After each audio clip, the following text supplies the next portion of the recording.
se chama a centralidade de Cristo. Então hoje, a nossa quarta e última aula dessa disciplina. E tem como título a nossa aula hoje, falar um pouco sobre o Evangelho do Reino. Cristo em todas as Escrituras. E aí depois, na próxima quarta-feira, nós teremos uma disciplina nova. E aí durante a semana a gente vai decidir qual a disciplina que nós vamos ministrar. Provavelmente também 4 aulas. Amém? Então vamos lá. Vamos falar um pouco então sobre Cristo em todas as Escrituras.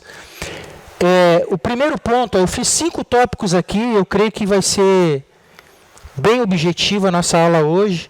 Talvez a gente nem precise usar todo o nosso recurso de tempo aí até as 9. Talvez termine a aula um pouquinho antes. Mas o primeiro ponto, irmãos, tá, que nós vamos abordar é sobre, no Antigo Testamento, tem um texto na Bíblia, que é Gênesis 3,15, tá? Que ele define aquilo que é a mensagem do Antigo Testamento. Mas nós vamos perceber, irmãos, que tudo gira em torno desse versículo. Eu tenho para mim que o versículo, o texto mais importante de todo o Velho Testamento é esse que nós vamos ler aqui, Gênesis 3,15. Então, no Antigo Testamento, a mensagem é: quem é o descendente? Tudo gira em torno dessa pergunta: quem é o descendente? Então, vamos abrir a Bíblia e vamos ler Gênesis 3,15. Gênesis 3, versículo 15.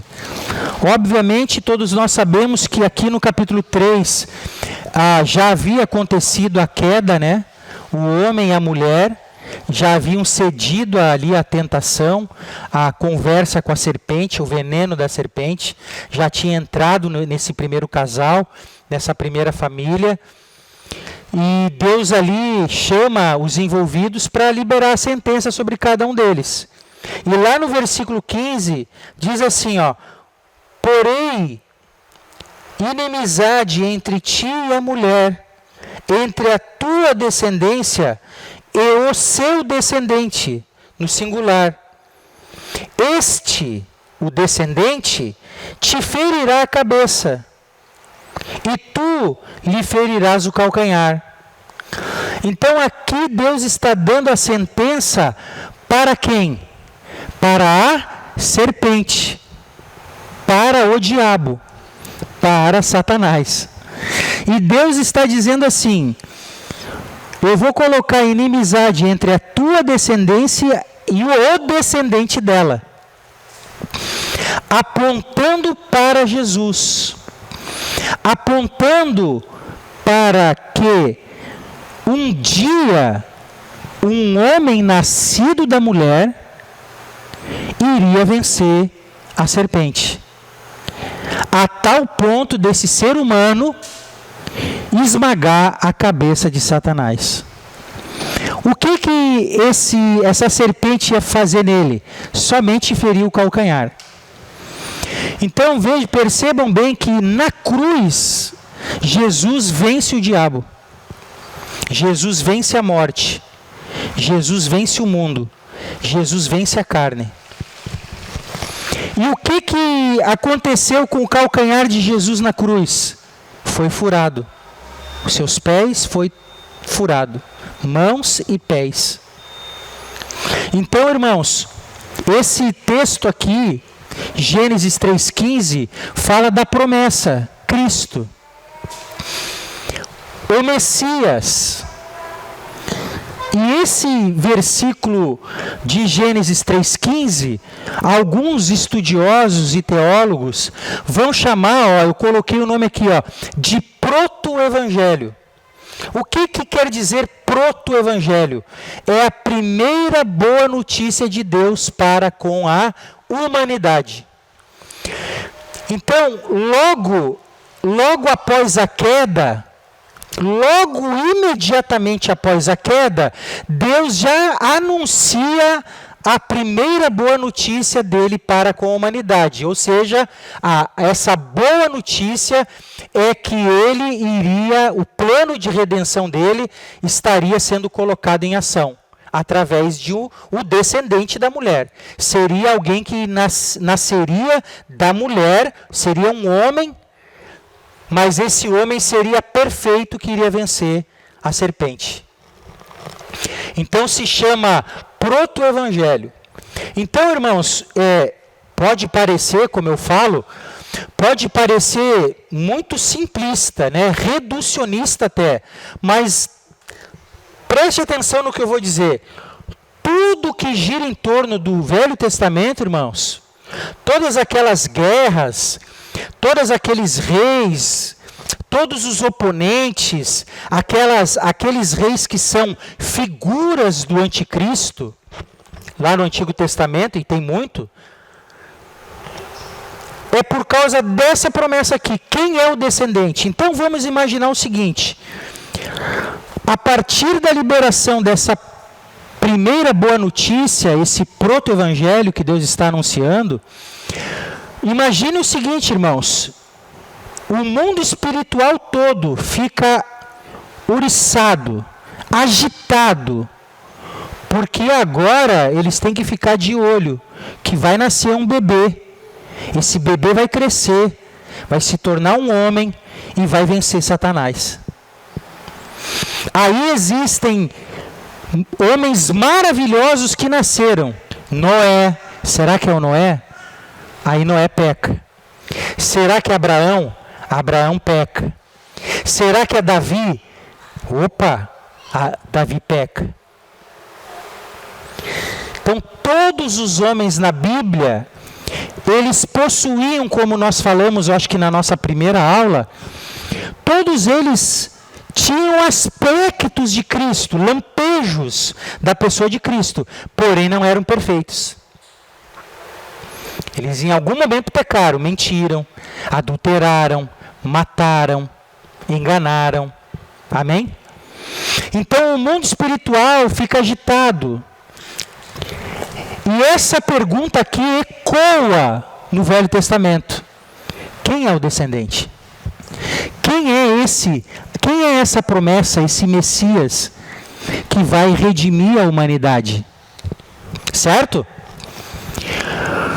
Então, agora veja bem, irmãos. Vejamos bem. Hebreus 11:39. Vamos ler Hebreus 11:39. Todos nós sabemos, irmãos, que Hebreus 11:39, ele irá tratar da galeria dos heróis da fé. Amém?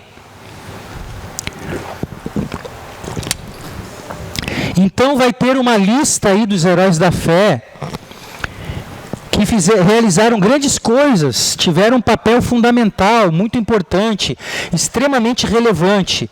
Então, por que eu vou ler só o 39? Porque o versículo 39 de Hebreus 11, ele vai dizer assim, ora, todos estes... Então, a primeira coisa que nós precisamos entender quando chegamos aqui, todos estes se refere a todos os personagens que foram mencionados aqui. Certo? Abraão, Noé, todos os heróis da fé, Moisés, pela fé Jacó, pela fé Raabe, pela fé Moisés, pela fé Abraão, pela fé Noé, pela fé Abel, pela fé Sansão, Jefité.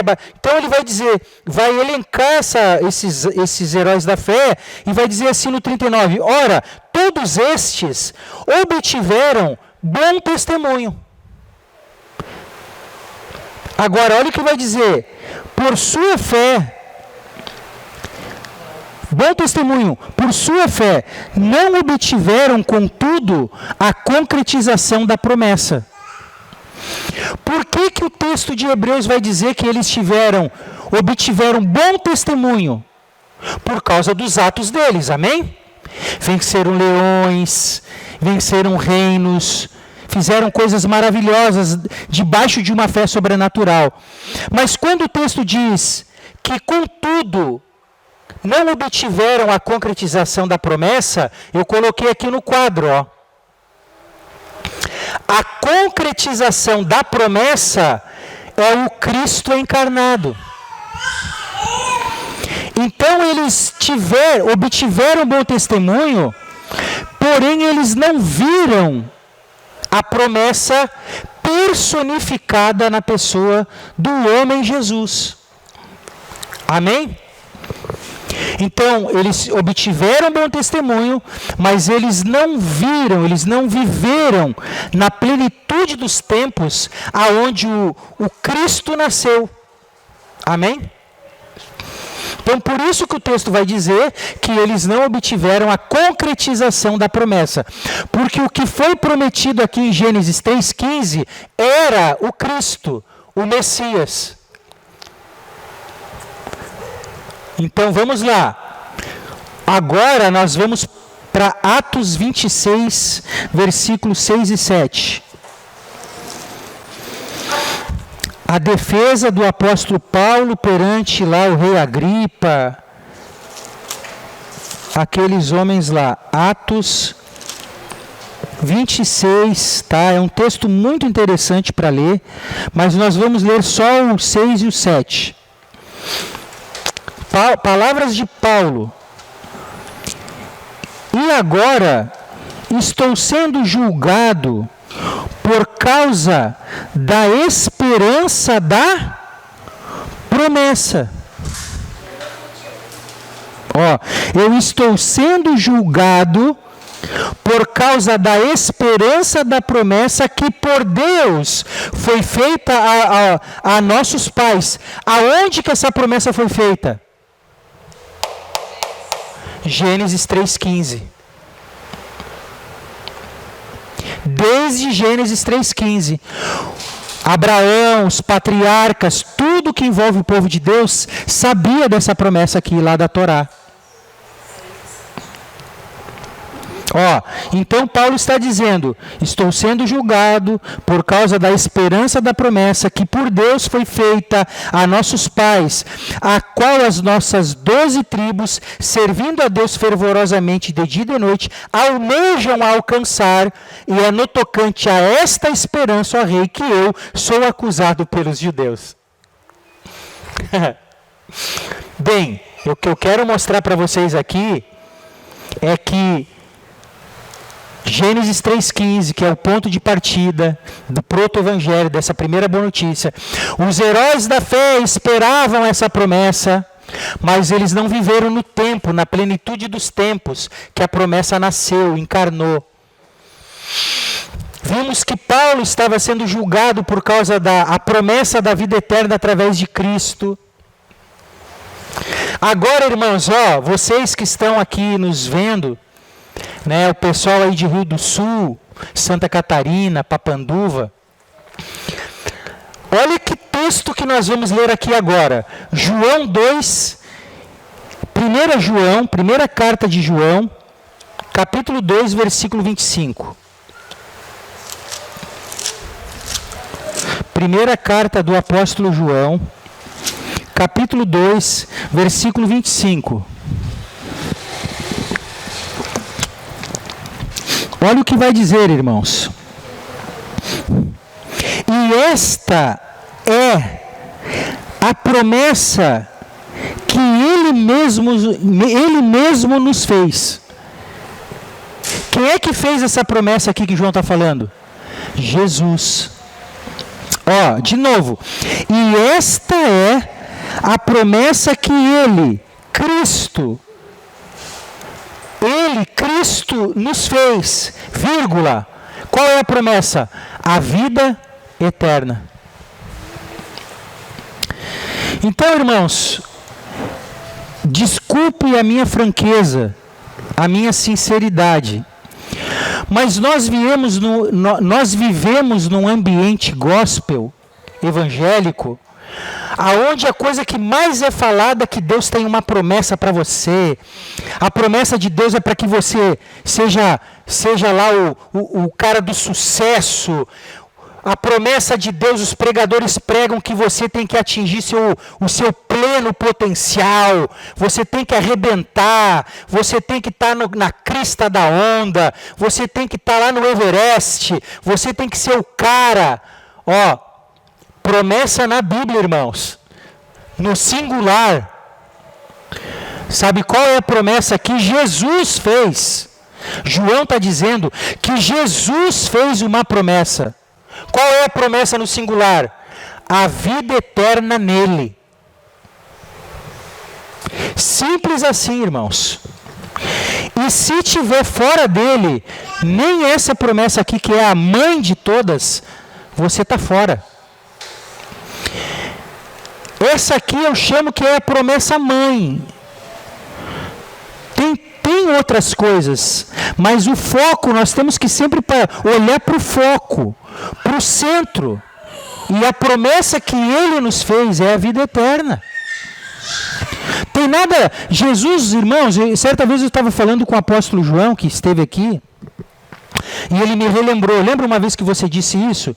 Eu falei, sim, você não vai encontrar na Bíblia Deus, Jesus, prometendo felicidade para nós. Você não vai encontrar, irmãos. Você não vai encontrar na Bíblia que Deus promete felicidade para quem crê nele. É muito pelo contrário. No mundo tereis aflições, tem de bom ânimo, eu venci o mundo. Quem não comer de mim, quem não beber de mim, não tem parte comigo.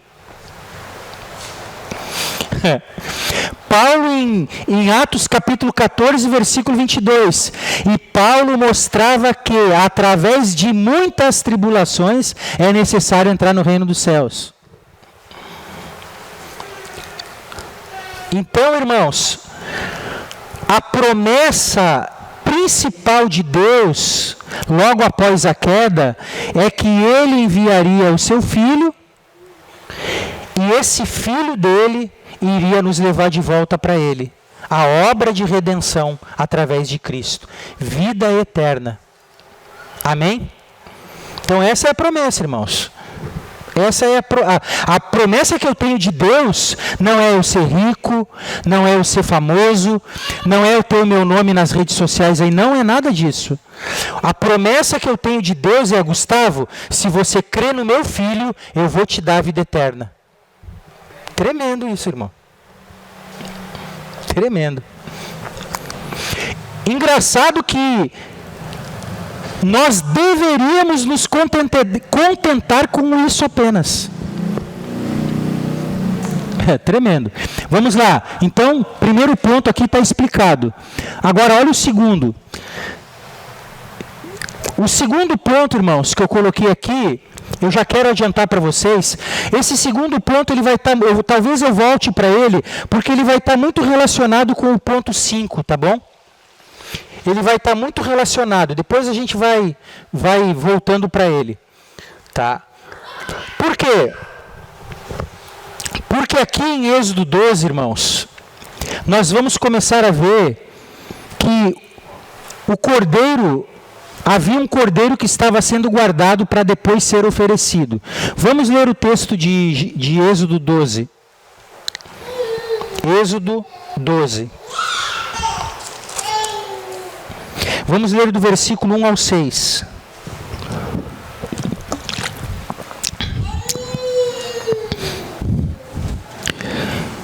Disse o Senhor a Moisés e a Arão na terra do Egito: este mês vos será o principal dos meses, será o primeiro mês do ano.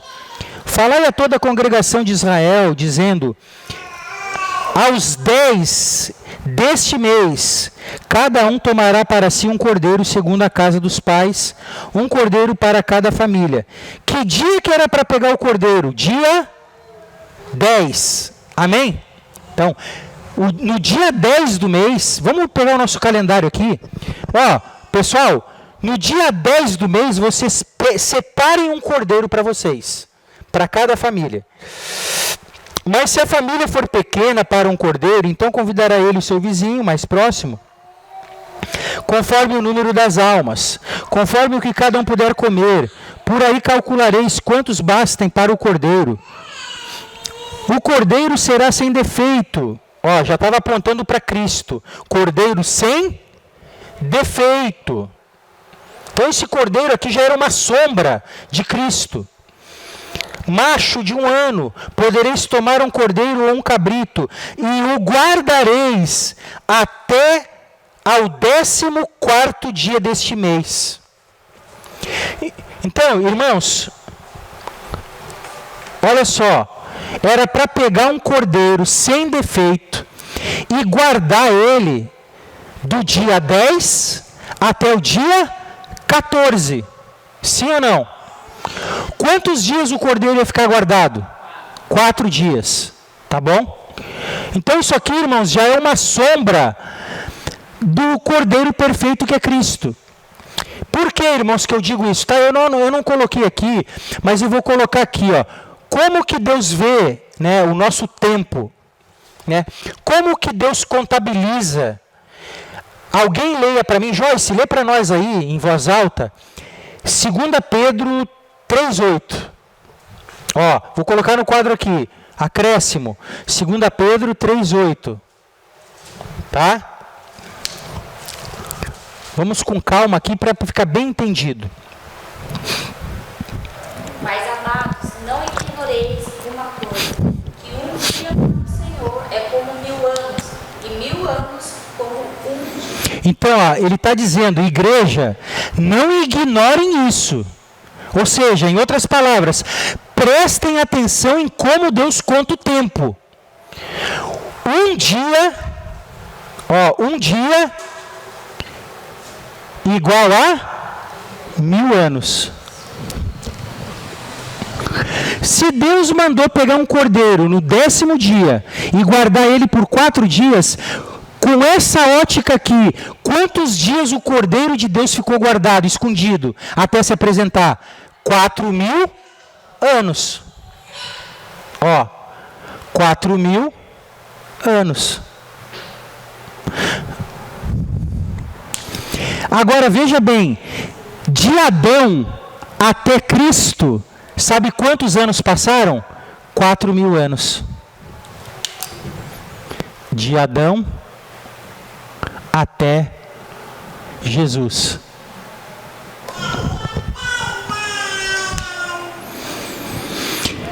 Então esse cordeiro estava guardado. A obra de redenção já estava pronta desde a eternidade. Eu coloquei em outro texto que é importante nós lermos, que é Lucas 15, 23. Lê para nós aí, Joyce, faz favor, que dá me poupa um pouco a garganta. Lucas 15, 23. E trazei o bezerro cevado, matai-o, e comamos e alegremos. Ó, preste atenção no artigo definido o. Trazei o cordeiro. O cordeiro. Esse texto aqui, irmãos, por que eu juntei ele com Êxodo? Por causa que em Êxodo fala de um cordeiro que estava guardado. Amém? E uma sombra de uma realidade futura que se cumpriu em Cristo. Cristo só apareceu no nosso tempo depois de 4 dias. 4.000 anos. Por que eu juntei o texto de Lucas? Porque todo mundo sabe desse texto, que é a parábola do filho pródigo, certo? Nesse texto, quando você lê, quem é o filho pródigo? Eu. Você. Que um dia nascemos na casa do Pai, mas por causa do pecado nos afastamos do Pai. Só que no momento que nós nos afastamos de Deus, o texto de Lucas 15, 23, quando o filho volta, o filho está voltando. O que tem nesse texto?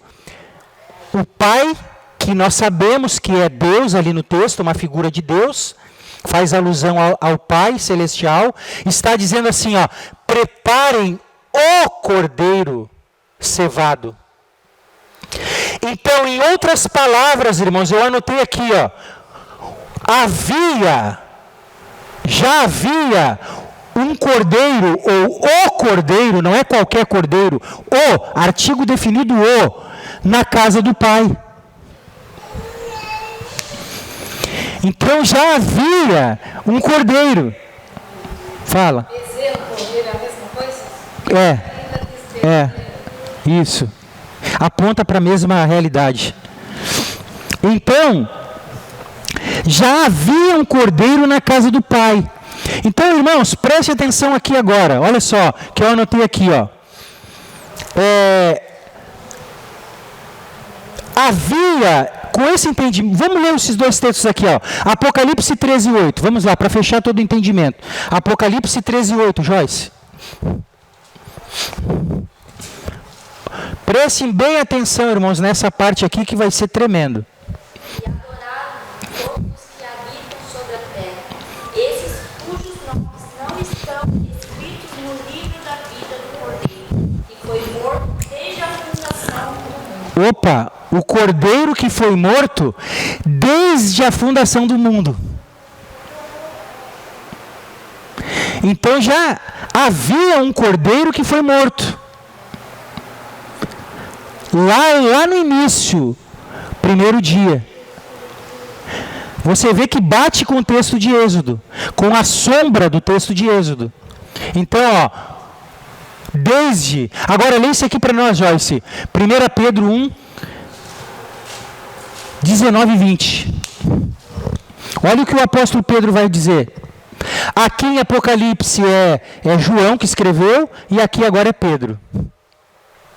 Mais precioso sangue de Cristo, como de um cordeiro imaculado e incontaminado, o qual, na verdade, em outro tempo, foi conhecido ainda antes da fundação do mundo, mas manifestado nesse jogo. Conhecido antes da fundação do mundo. Antes, irmãos, antes. Ó, antes da fundação do mundo. Então, o que eu quero dizer com isso, irmãos? Guarde bem essa frase agora. Havia um cordeiro crucificado em Deus já. Dentro de Deus, dentro do coração de Deus, já havia um cordeiro sacrificado, crucificado. Jesus. Sabe o que eu entendo aqui, irmãos? Por revelação, você precisa pegar isso no espírito. É que antes mesmo, eu anotei aqui, ó, um detalhe importante, tá, irmãos? Ó, o detalhe, Deus, ele não foi pego de surpresa com a queda do homem. O homem cai e chega um anjo para Deus e diz assim, ó, o homem caiu. É mesmo? Não estou sabendo. Vou ter que refazer meu plano. Vou ter que fazer um remendo, um puxadinho daqui e dali para consertar agora, porque o Satanás venceu. Não! Nós vimos que tudo já estava pronto antes da fundação do mundo. Já na eternidade, o Pai e o Filho decidiram assim, ó, nós não vamos abrir mão deles. Aconteça o que acontecer, nós não vamos abrir mão deles. Terá uma obra. Eles não vão escapar do meu amor. Antes, irmãos, parem para pensar. Antes de existir planetas, antes de existir céu, antes de existir lá naquele Gênesis 0, lá naquele Gênesis 0 que eu falo, é isso aqui, essa conversa aqui. Isso é tremendo, irmãos. Então, oi, vai. Esquisita, mas eu vou perguntar porque surgiu uma dúvida. Se ele já sabia de tudo que está acontecendo,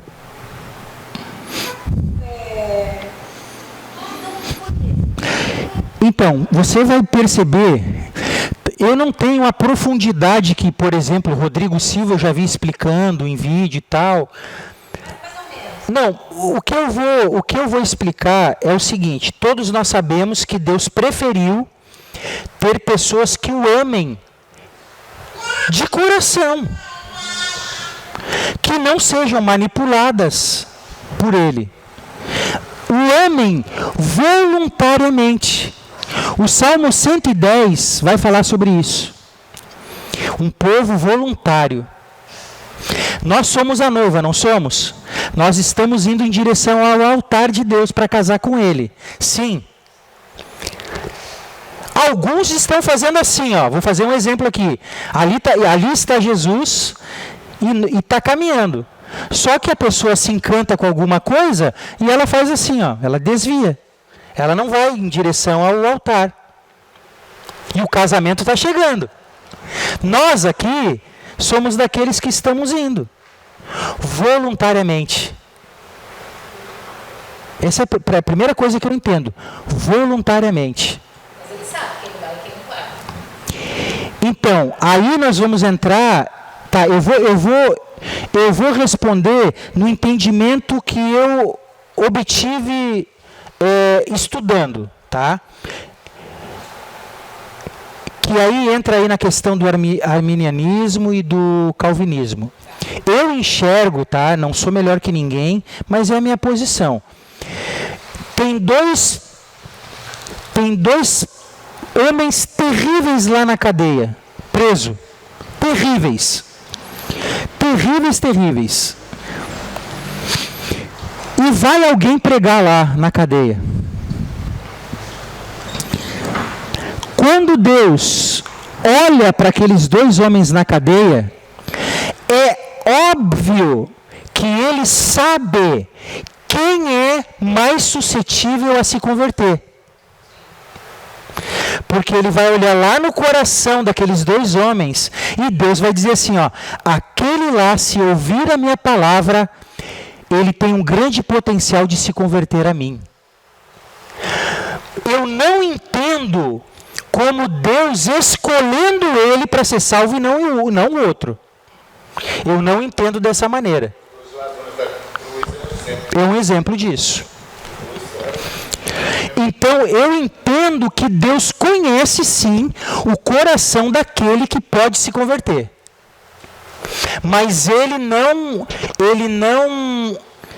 predestina ou escolhe um em detrimento de outro. No meu ponto de vista. Deus sabe. Porque Deus conhece o coração da pessoa, os pensamentos. Entendeu? A maldade no coração de um é irreversível. Maldoso, tal, cara, não quero saber. E realmente, Deus... Ele não nasceu ruim. Não, pastora, nasceu. Todos nós nascemos ruim. Porque nós nascemos debaixo do pecado. Sob a influência do pecado. Todos. Todos, sem exceção. A Bíblia diz lá em Romanos 3:23, todos pecaram e carecem da glória de Deus. Então, no meu ponto de vista, essa é a minha resposta. Deus enxerga e vê, aquele lá tem um grande potencial. É claro que Deus quer que os dois sejam salvos, mas Deus está vendo que aquela pessoa está decidida a não se converter. Tá? E uma vez, ministrando aula lá em Suzano, a filha do Alan, do apóstolo Alan, me fez uma pergunta que me ajudou a ter uma resposta.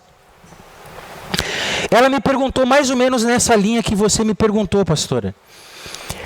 Se Deus sabia e tal, deixou o mal, isso e aquilo. Aí a resposta que eu dei para ela me serviu. As pessoas questionam muito a humanidade, por que Deus deixa acontecer isso ou aquilo. Tá? Mas agora eu encerro aqui a minha fala para a gente seguir a aula. Da seguinte maneira foi a resposta que eu dei para ela. Rodolfo, como que nós vamos comparar, vou colocar aqui no cantinho, 6.000 anos, digamos assim, o que é 6.000 anos de um aparente caos dessa humanidade caída para uma proposta de eternidade? Faça a conta para mim aí e me responda. Eu vou dar um número aqui, claro que não tem, mas vamos dizer o seguinte: já não valeria a pena 6.000 anos. Trocando esses 6.000 anos por 1 bilhão de anos vivendo na presença de Deus. Pensem em 1 bilhão de anos vivendo na eternidade. Só que não é 1 bilhão de anos. Então esses 6.000 anos, ele se transforma em algo insignificante dentro do plano todo. Amém? Vamos lá. Então, irmãos, esse cordeiro crucificado em Deus, 4 dias guardado, para depois ser apresentado.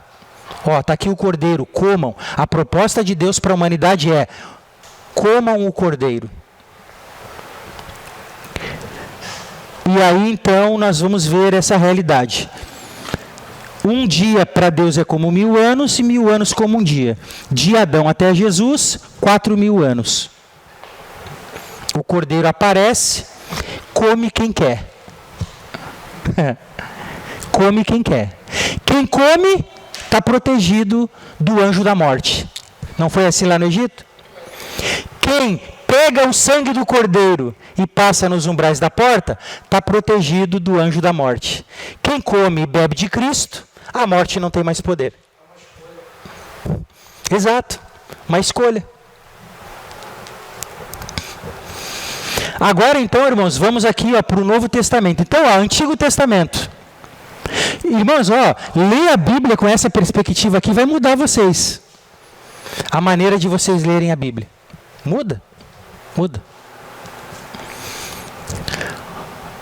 Terceiro tópico, no Novo Testamento, aí também podem me chamar de simplista, reducionista. Eu reduzo se eu reduzo o Antigo Testamento em um texto, eu reduzo o Novo Testamento, para mim, o texto mais importante do Novo Testamento está aqui, ó. Mateus 16, do 16 ao 21. Joyce, lê para nós, faz favor.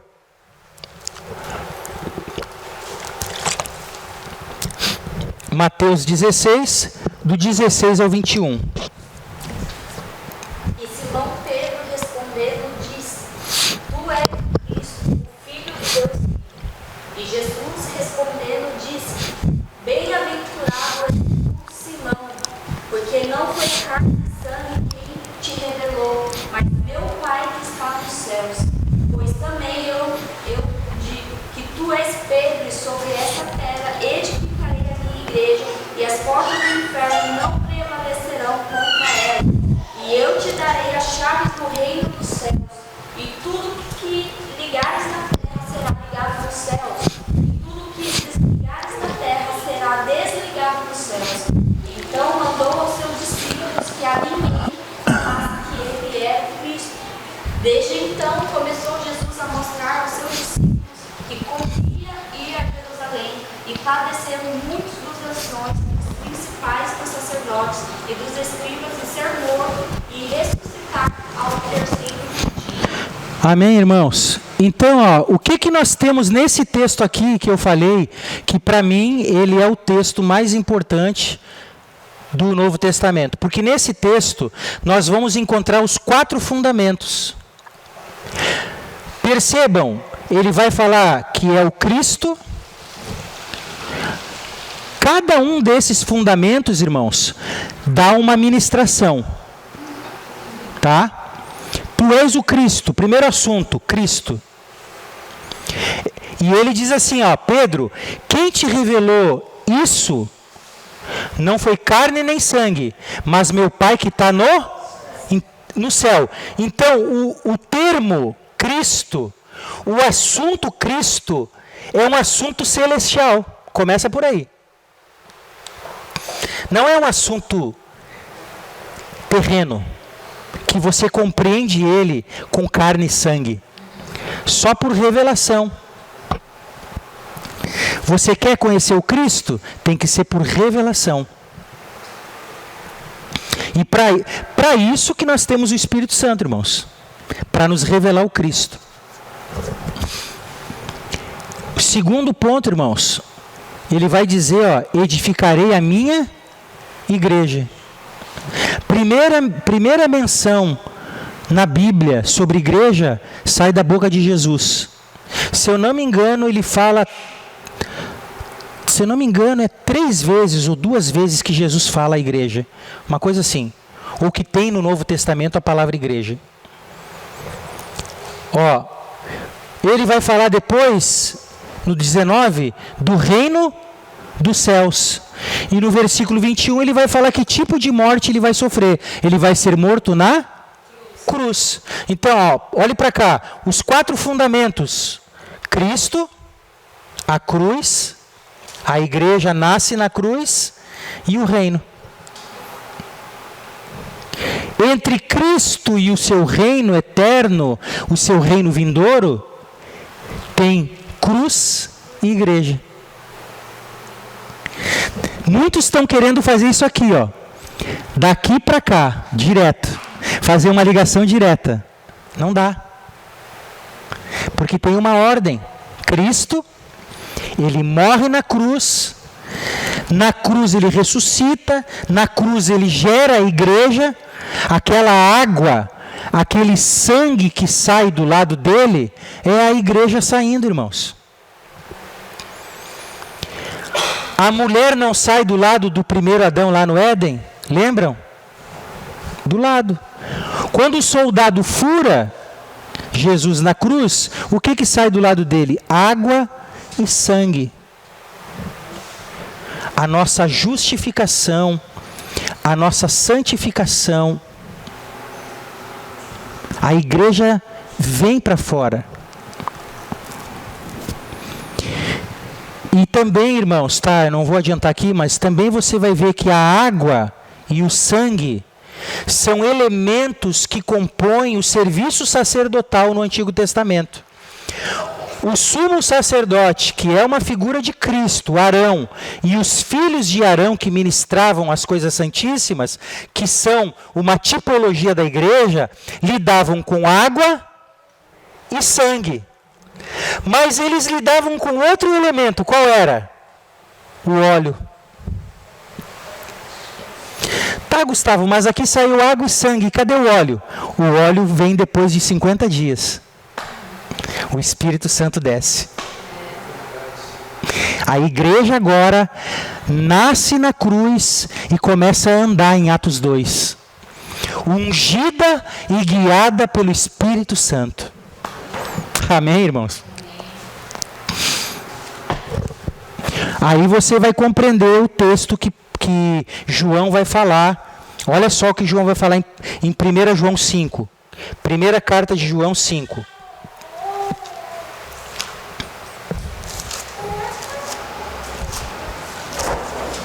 5, 7 e 8. 1 João 5, versículos 7 e 8. Pois há 3 que dão testemunho no céu: o Pai, a Palavra e o Espírito. E esses 3 são um. 8. E 3 são os que testificam na terra: o Espírito, a água e o sangue. A igreja. Espírito, água e sangue. A igreja sacerdotal são unânimes num só propósito. Amém, irmãos? Tremendo isso. Então, esses 4 fundamentos, irmãos, se nós pegarmos e ministrar os 4 fundamentos na igreja, a igreja, irmãos, e é o que nós fazemos de certa forma, ministrar sobre Cristo, essa realidade celestial, ministrar sobre a cruz, trazer um entendimento sobre a igreja, irmãos, esse assunto tão importante, tão distorcido nos nossos dias, sobre o que é a igreja. O que é a igreja? Para que ela serve? Qual a natureza da igreja? Como nós falamos aqui, se eu não me engano, eu falei um pouco no domingo, a igreja, irmãos, a natureza dela é celestial. Não pode haver uma igreja se ela não é celestial. Porque o DNA dela, a natureza da igreja é celestial. Então, olha só que possibilidade aqui, que leque nos abre aqui. Se a igreja, o DNA dela é celestial, a natureza dela é celestial, ela nasceu na eternidade, ela nasceu antes da fundação do mundo, ela deve se envolver com o que, irmãos? Com as coisas dessa terra ou com as coisas do céu? Com as coisas do céu. E reino, um outro assunto que precisa ser bem compreendido. Esses aspectos do reino. O reino já é uma realidade em nós, irmãos. Jesus disse lá em Lucas 17, o reino de Deus está dentro de vós. Ele não está num lugar. Jesus disse assim, ó, se alguém vos disser, ei-lo lá, ei-lo acolá, não vais. Porque o reino de Deus está dentro. Mas não apenas o reino está dentro, mas o rei desse reino está dentro de nós. Amém, irmãos? Agora, esse reino, Gustavo, ele já é uma plenitude na terra? Não, ainda não. Ele será, no meu modo de ver, no reino milenar, quando Jesus voltar. Aí será implementado o reino na sua plenitude. O reino de Deus irá governar sobre a terra, sobre as nações. Aí é pleno. O que nós não podemos confundir, irmãos, eu não vou me deter aqui. O que nós não podemos confundir é sobre uma linha teológica que declara que a igreja irá reinar, e eles chamam isso da conquista dos montes. A igreja primeiro vai reinar no monte da educação, no monte da política, ela vai reinar, ela vai tomar o monte das finanças, ela vai tomar o monte da religião, ela vai tomar um monte de não sei o que, lá os 7 montes. Depois que a igreja tomar conta de tudo, Jesus volta. Então vocês imaginem do jeito que a igreja está, quando que Jesus vai voltar? Não vai voltar mais, irmãos. Do jeito que está, acreditar num negócio desses. Então tem um texto que é muito mal interpretado, que é Atos, capítulo 3, versículo 20, se eu não me engano. Nós nem vamos falar disso, tá, irmãos? Porque senão dá pano para manga. Mas só vou dar o texto aqui para vocês. Tá? Atos.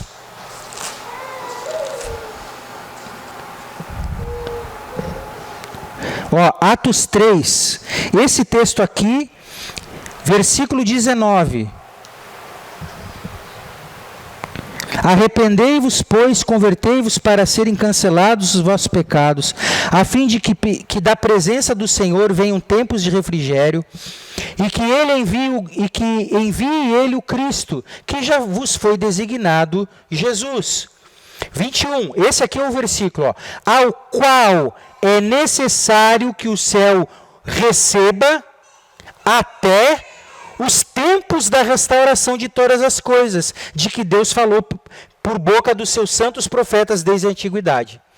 Então essa linha teológica fala que o céu recebeu Jesus e ele está retido lá até que tudo seja restaurado pela igreja para depois Jesus voltar. Esse é um erro tanto na interpretação no português quanto no grego. A palavra, irmãos, aqui, nesse texto, dessa restauração de todas as coisas, até o estado perfeito antes da queda, a palavra aqui, restauração, é apocatástasis. Tá? Apocatástasis. Uma restauração ao estado original antes da queda. Mas eu não vou nem apelar aqui para o grego, eu vou apelar para o português. Vamos ler de novo? Versículo 21, ao qual é necessário que o céu receba até aos tempos da restauração de todas as coisas. O que eles interpretam não é até aos tempos. Eles interpretam até que tudo seja restaurado. Tem uma diferença. Uma coisa é até que tudo seja restaurado. E é o que eles falam. Mas não está no texto. No texto é até aos tempos. E quando que é o tempo da restauração? Quando Jesus volta. Então não precisa nem ir para o grego. Já no grego eles perdem, porque no grego é apocatástasis. É uma restauração antes do pecado, antes da queda. Então, irmãos, por que nós falamos isso? Porque tem esses aspectos do reino. Ele já é uma realidade, está dentro de nós, mas ainda não é uma plenitude. Ele só será plenitude na volta de Jesus, o governo milenar, a partir do reino milenar de 1000 anos de Cristo e a igreja. Amém? Agora, irmãos, vamos fazer um raciocínio aqui bem lógico, bem humano. Do jeito que está, o mundo cada vez pior, não melhora? Então, depois que tudo tiver arrumado, é que Jesus volta? Não tem nem sentido, humanamente falando. Vai se privilegiar que esse é o anticristo. O anticristo. Quem vai vir é ele. Exato. Se eu não me engano, essa linha é dos dominionistas, né? Os dominionistas. Bom, vamos lá então. Ó. O quarto ponto. Então, esses 4 fundamentos são muito importantes, irmãos. Né? Até para o pessoal aí de Rio do Sul, eu me dirijo a vocês. Meditem muito sobre essas realidades aqui dos 4 fundamentos, né? Cristo, a cruz, a igreja e o reino. É com isto aqui que a igreja tem que se envolver, irmãos. É com isto aqui que a igreja tem que se envolver. Não é com venham buscar sua bênção, não é com venham atrás da sua vitória, não tem nada a ver com isso. Nada a ver. Bem, quarto ponto, irmãos. Não existe evangelho sem cruz. Amém? O exemplo de Jesus. Lê para nós, Joyce. Filipenses capítulo 2, versículo 5. Acho que 5 até o 8. De sorte que há de vós o mesmo sentimento que houve também em Cristo Jesus, que sendo em forma de Deus, não tendo usurpação ser igual a Deus, mas aniquilou-se a si mesmo, tomando a forma de servo, fazendo-se semelhante aos homens, e achado na forma de homem, humilhou-se a si mesmo, sendo obediente até a morte. E morte de cruz. Amém, irmãos? Ele se esvaziou. Amém? Então, o processo de esvaziamento. Então, irmãos, pegando um gancho básico aqui, evangelho não tem nada a ver com enchimento. É o contrário, esvaziamento. É nós nos esvaziar de nós mesmos. Eu coloquei aqui, ó, todos nós precisamos ser eliminados pelo processo da cruz diária, até que não sobre mais nada de nós a não ser Cristo. Irmãos, eu tenho resolvido isso, ó. Hoje, neste exato momento, eu estou vencendo a luta contra o velho homem. Tem prazo de validade. Até a hora que eu cair na cama e dormir.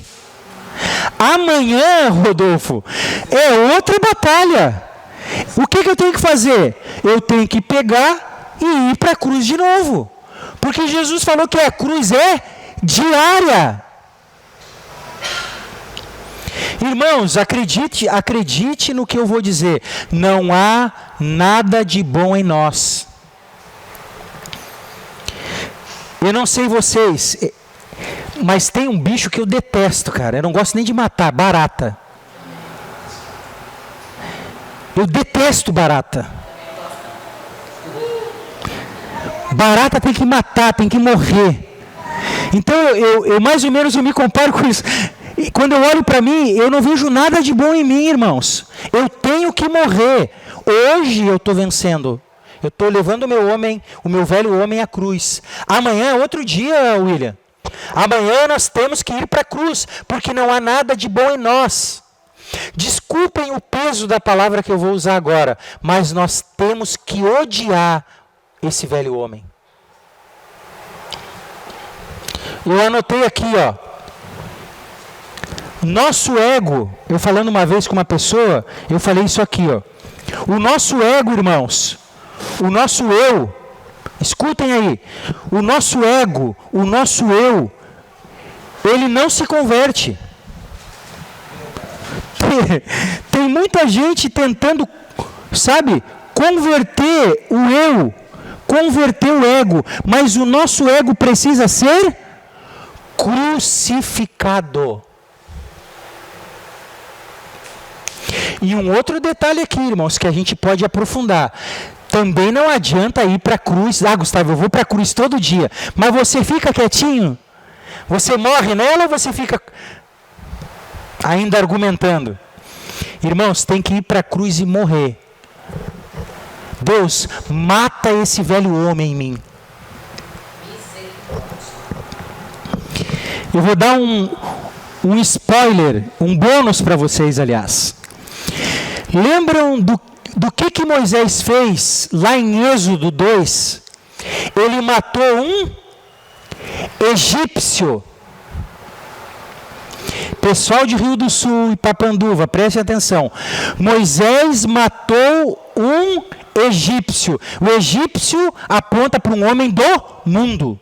Na Bíblia, o Egito simboliza o mundo. Amém? Da onde nós viemos. São figuras, tipologias. Ele matou um egípcio, um mundano. Mas o que ele fez com o mundano que ele matou? Ele não enterrou. Ele só pegou aquele homem e colocou areia por cima. O que aconteceu quando bateu o vento? Ele escondeu. Bateu um vento forte, apareceu o velho homem de novo. O egípcio veio para cima. A gente tem que matar e enterrar ele bem enterrado. Aleluia, podemos ir embora. Dízimos e ofertas, deixe sua oferta aqui. Já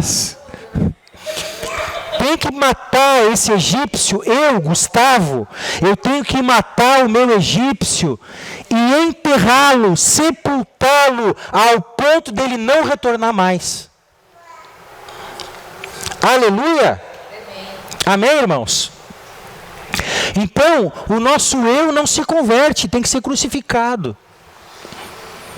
Então, olha, veja bem, qual é a proposta de Satanás, irmãos? Ó, o que Satanás propõe? Joyce, lê para nós Mateus 4:8.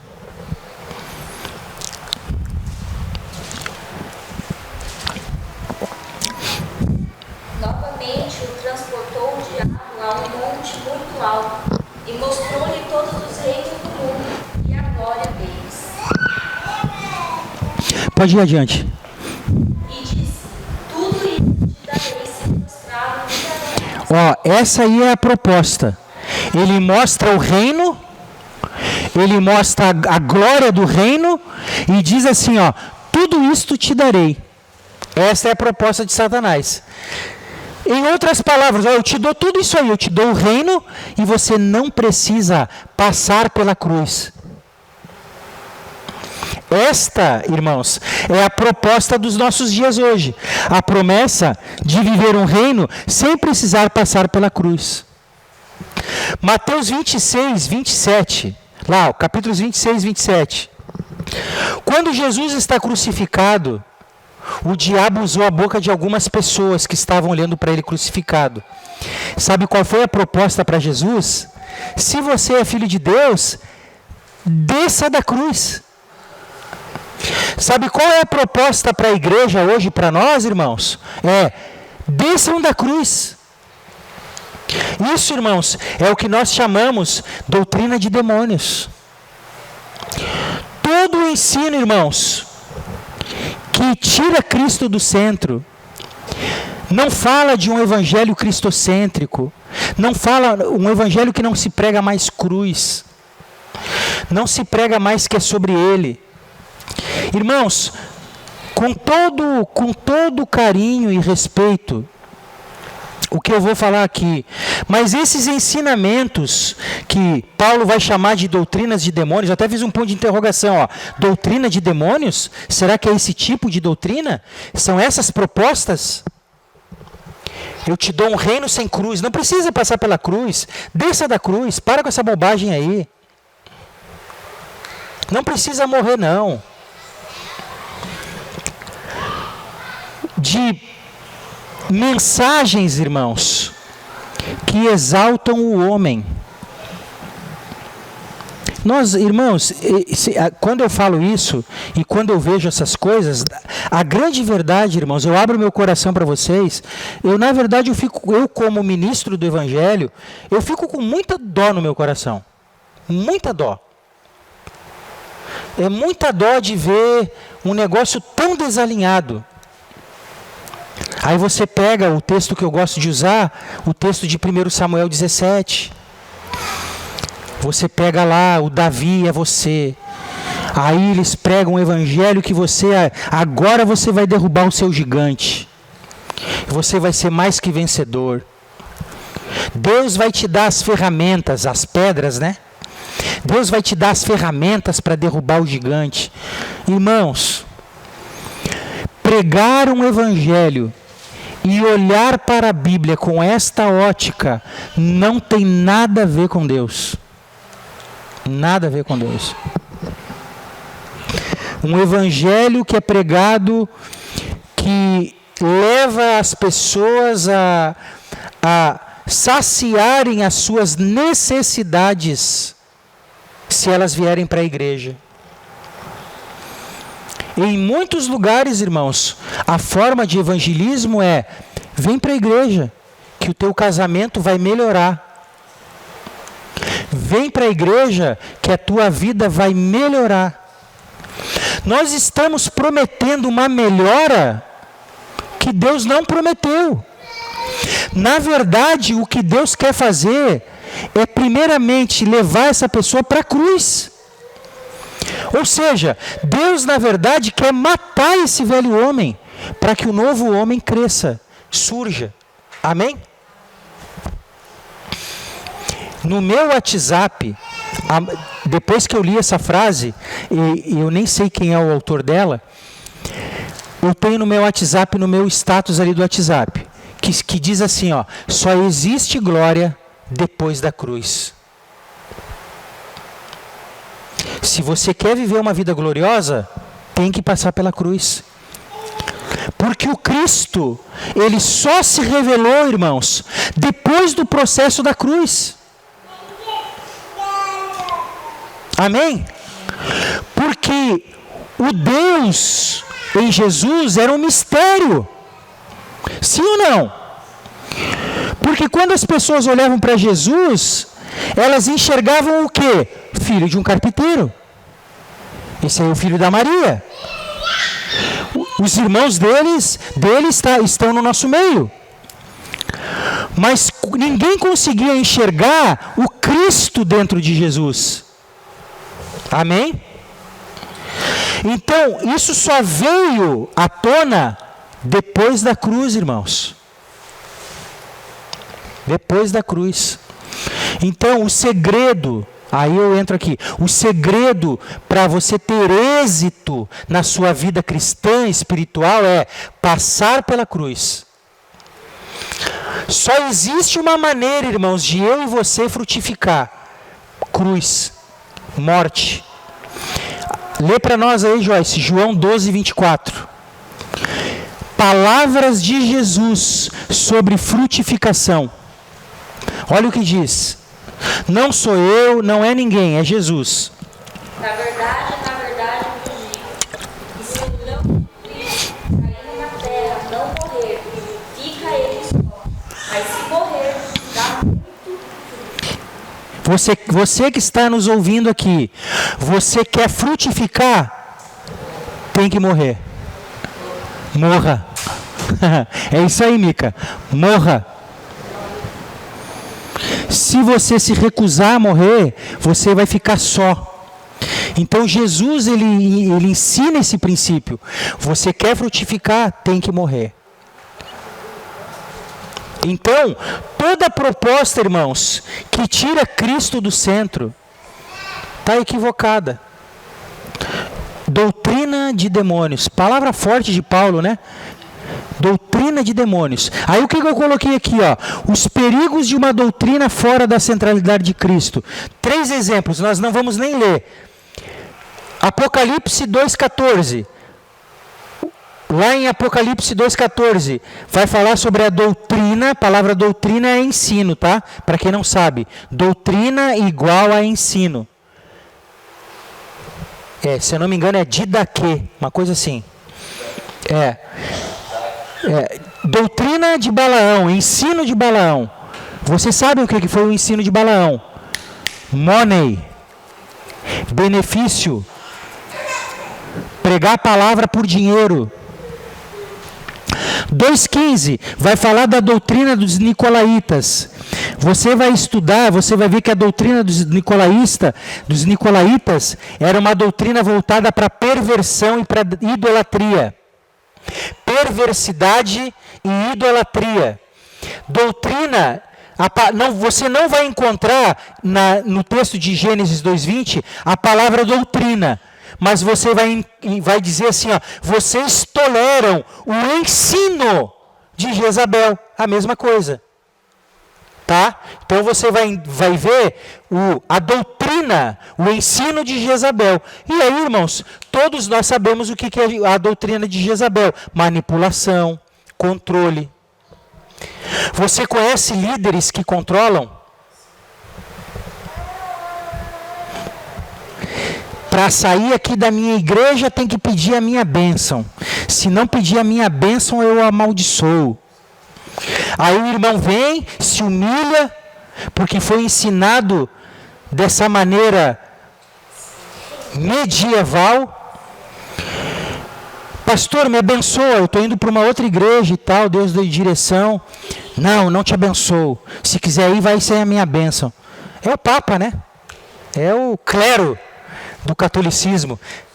Tem que beijar a mão do Papa.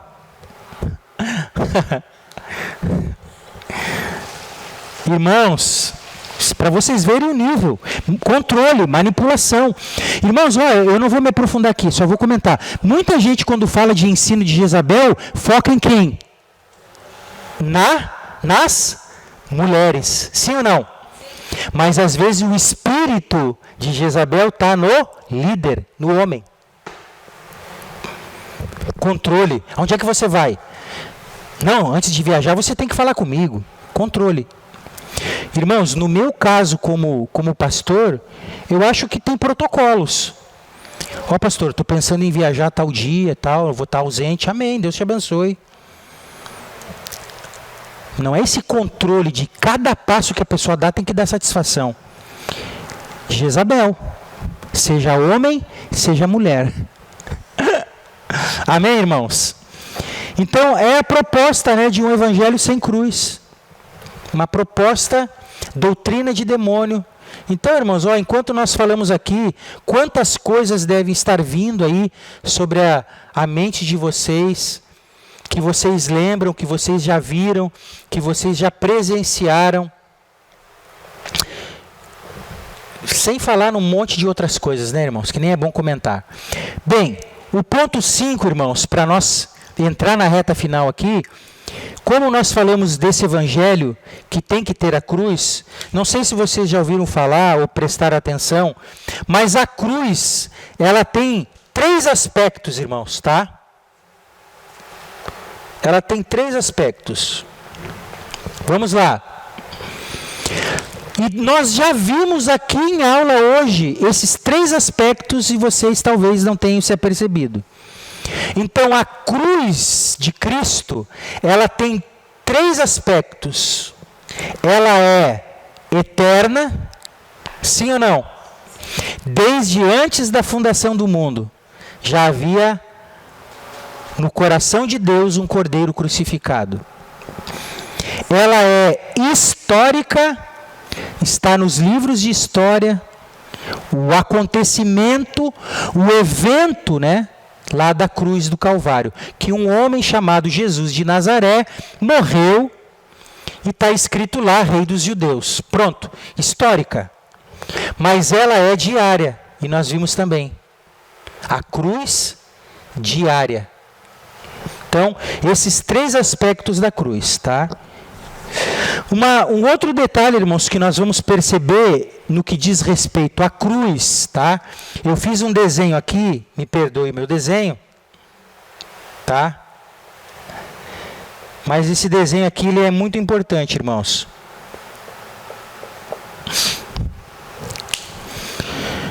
A cruz, ela é muito importante. E nós precisamos, é uma dica que eu dou agora, talvez lá na frente a gente fale mais sobre isso. A cruz, ela é o ponto final, tá? Então imagina aqui, ó, aqui está a cruz de Cristo, a cruz do Calvário, aonde Jesus morreu na sexta-feira, tá? Essa cruz aqui agora, ela define o ponto final de uma criação. E também de um antigo pacto. Tá? Então ela define, ela é o ponto final. Tudo que veio do Antigo Testamento veio até aqui, a cruz de Cristo. O antigo pacto agora não tem mais vigência. O antigo pacto. Tá? Antes da cruz, aí Jesus vem, morre, ressuscita. Uma coisa agora é depois da cruz. Então a cruz, primeira coisa que ela faz, ela é o ponto final de uma criação. O último Adão morreu aqui. O último Adão. Jesus morre aqui, na cruz. E quando ele morre na cruz, ele é o último Adão. Paulo entendeu isso e escreveu. Então é como se ele dissesse assim, ó, morte, eu serei o último. Porque agora eu te venci. Porque eu não pequei. Eu fui obediente ao Pai. Na minha ressurreição, todo aquele que se unir a mim, você não tem poder sobre eles como não tem sobre mim. Amém? Então, agora aqui, depois da cruz, é uma nova criação. Joyce, lê para nós aí, 2 Coríntios 5,17. Assim que se alguém está em Cristo, nova criatura é. As coisas velhas já passaram, eis que tudo se fez novo. Numa outra tradução, vai dizer, além de criatura, nova criação é. Se alguém está em Cristo, nova criação. Não tem nada a ver com essa velha aqui. Aí eu falava hoje com o pastor Sandro de manhã, falava para ele o seguinte, que quando Deus olha para esses quase 8 bilhões de pessoas no mundo, né, eu acho que já está em 8 bilhões, quando Deus olha para o planeta, assim, Terra, 8 bilhões de pessoas vivendo, Deus, a grosso modo, só enxerga 2 homens na Terra. O primeiro Adão e Cristo. Simples assim, irmãos. Ele enxerga lá o Pedro, e o Pedro crê em Cristo. Ele enxerga Cristo. O Pedro não crê em Cristo. Ele enxerga o Adão. Só, irmãos. Só enxerga isso. Então, entender essa realidade do antes e depois da cruz, irmãos, tem outras implicações. Agora lê para nós, Joyce, ó, Mateus 26, do 26 ao 28.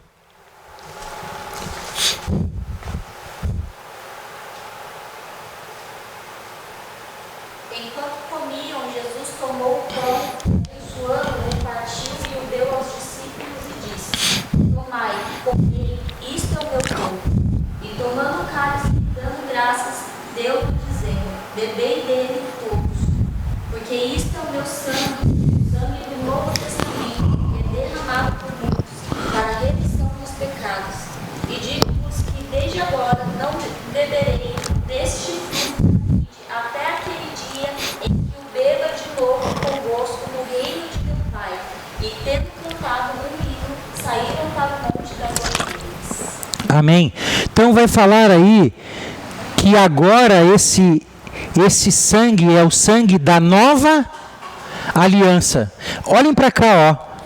Essa palavra, e geralmente as palavras novo, no Novo Testamento, geralmente, quase que 100% a palavra nova, é kainos no grego. E a palavra kainos no grego quer dizer sem precedentes. Então é uma nova aliança que não tem precedentes. Não tem nada a ver com a velha. Porque é kainos. Não é? Existem duas palavras para usar no grego sobre novo ou nova. O neo é um novo, tipo uma nova versão, um celular, e agora tem uma nova versão dele, neo. Mas quando a palavra é kainos, é sem precedentes, é inédito, é desconhecido, é incomum. Ele está anunciando uma nova aliança que nunca foi experimentada ainda. Então, irmãos, ó, na morte e na ressurreição de Jesus foi resolvido o problema. Olha que lindo agora isso aqui, irmãos. Agora nós temos acesso à árvore da vida, que é Cristo. Joyce, lê para nós Gênesis 3, 22 a 24. Gênesis 3, 22 a 24. Então disse o Senhor Deus: eis que o homem é como um de nós, sabendo bem e mal. Ora, pois, para que não estenda sua mão e tome também a árvore da vida, e coma e viva eternamente. O Senhor Deus, pois, o lançou fora do jardim do Éden, para lavrar a terra de uma tomada. E havendo lançado fora o homem, pôs reprisa ao oriente do jardim do Éden, e uma espada inflamada que andava ao redor, para guardar o caminho da árvore da vida. Então, irmãos, eu anotei aqui, ó. Lá no Antigo Testamento, a árvore da vida, você prestou atenção na palavra e o caminho? A árvore da vida e o caminho foi bloqueado, fechado. E um outro detalhe, em Gênesis capítulo 2, na construção ali, quando Deus colocou o jardim, diz que tinha um rio que regava o jardim. E se regava o jardim, o homem bebia daquela água. Certo? Quando o jardim foi bloqueado, o homem não teve mais acesso, ele não pôde comer e nem beber do jardim. Na ceia, o texto que a Joyce leu, o que Jesus diz? Comam e bebam. Está liberado agora. Meu Deus. Aleluia. Tremendo. Então, ó, temos acesso à árvore da vida, Cristo. Agora, irmãos, nós podemos comer e beber à vontade.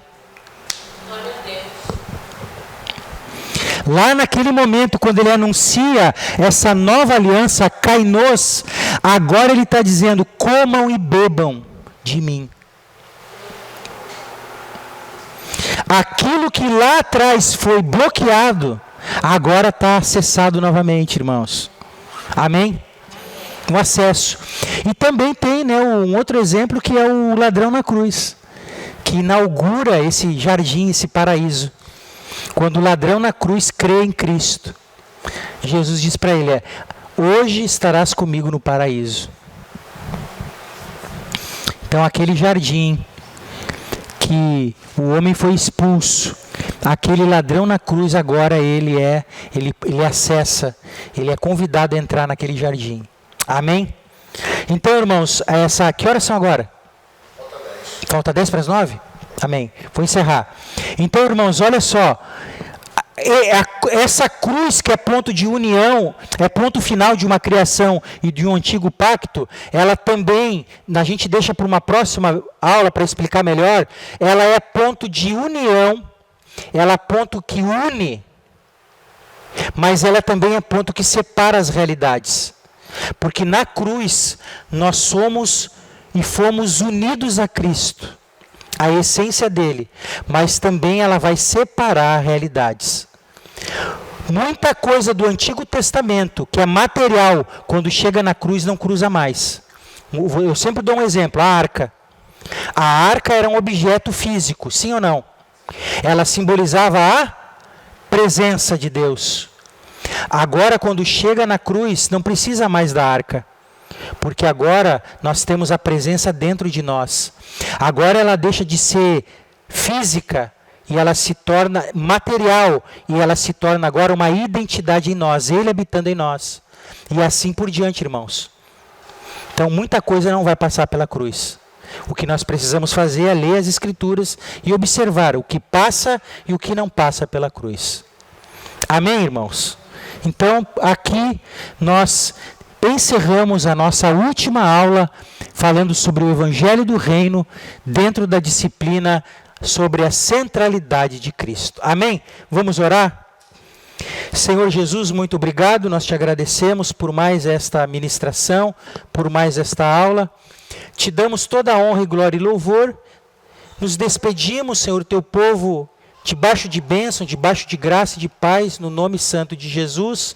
Nos dá direção agora para a próxima disciplina, na próxima quarta-feira, querendo o Senhor e permitindo o Senhor, que o teu nome seja exaltado, glorificado, e que todos esses textos, toda essa carga, Senhor, das Escrituras, não fique no nosso intelecto, mas que desça para o nosso espírito, produzindo transformação na nossa vida. Em nome de Jesus, amém e amém.